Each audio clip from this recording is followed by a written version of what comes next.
So this is once again the young female bear that was up there earlier, trying to go for doing things like jumping up this 6-foot tall waterfall in order to reach their spawning grounds.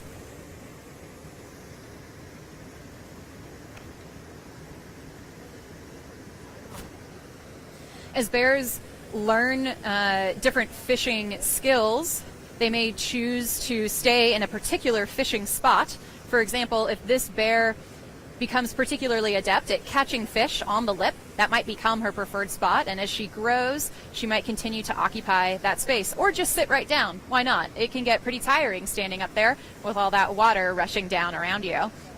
There are some other female bears and a couple of male bears that will also fish there. And we're going to go back to our playing males.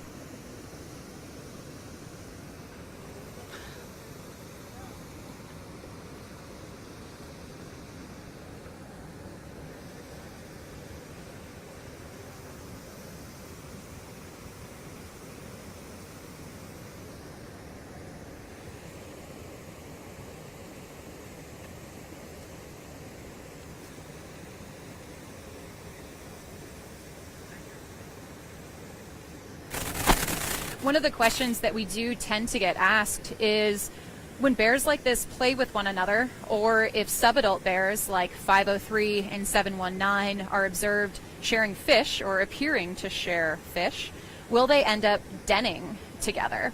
And the answer is essentially no. Bears will den by themselves unless it's a mother bear who will den with her cubs. There is some evidence where sibling bears, the first summer that they were on their own, after that first summer, they ended up denning together. But it would seem to be a rare case, if ever documented. When bears like these brown bears are ready to go into hibernation, maybe about a month and a half or 2 months from now, they'll start to head up the mountains that are perhaps around the Brooks River. There was a collaring study that was done in the 1970s, which indicated that bears who use the Brooks River went to the mountains that are close by, including Dumpling Mountain. Ooh, sounds!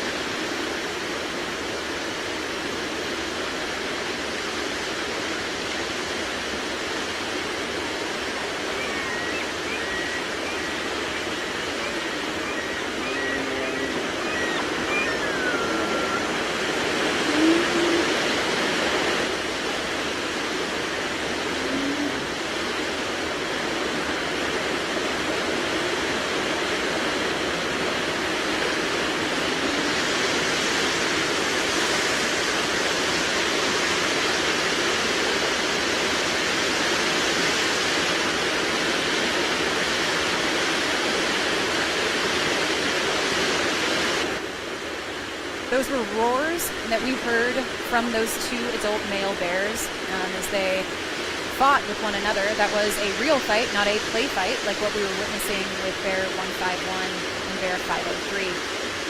It looked like it was bear 474 and 32 that were involved in that one. And as we saw, apparently bear number 480 saw it was worth it to actually stand up and leave his fishing spot and go investigate or perhaps get ready to participate. In that window of opportunity, this other adult male bear, possibly bear number 68, has taken that spot from 480 Otis.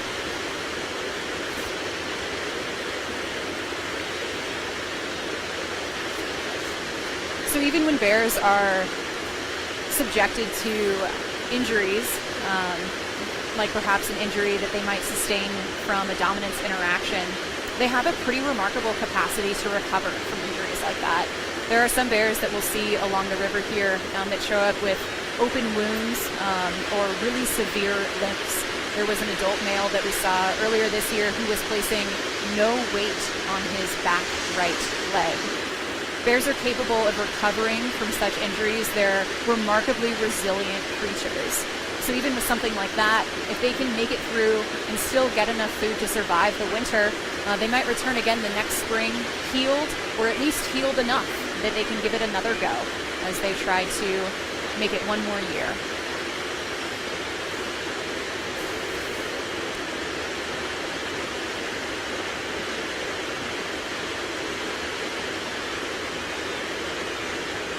So it looked to me like it was 474 who was doing the biting, and Bear 32 Chunk who was bitten on his shoulder, maybe.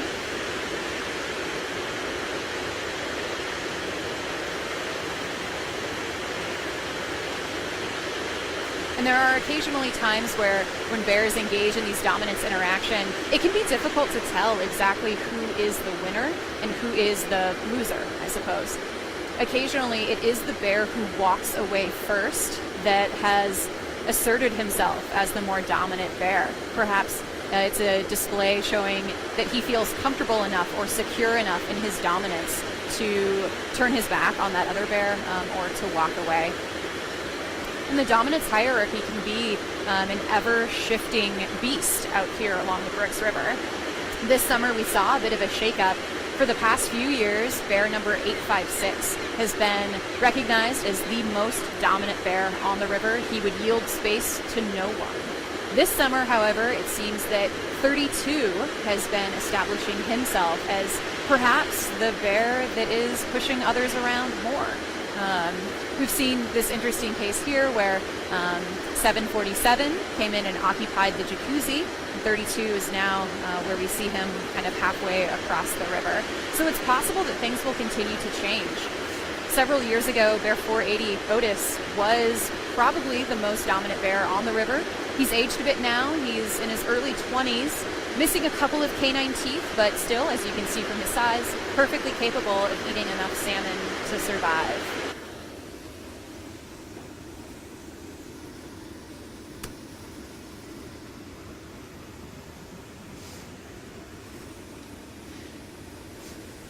Well, that seems like perhaps an exciting conclusion for our play-by-play today. I do hope that the experience with the magical parabolic microphone is one that has worked out. Usually we can only hear the sound of the waterfall and maybe some gulls, but occasionally we have the chance to get a little bit closer, in a way, as safely as possible with devices like that microphone. We want to thank you for tuning in to this program this afternoon. Sorry about the late start. If you have any lingering questions, feel free to post them. We'll make an effort to address questions that you might have about what you've seen this afternoon or other things that capture your interest as you watch the drama of the brown bears unfold here along the Brooks River in Katmai National Park. Thanks again, folks. Take care. We'll see you again soon.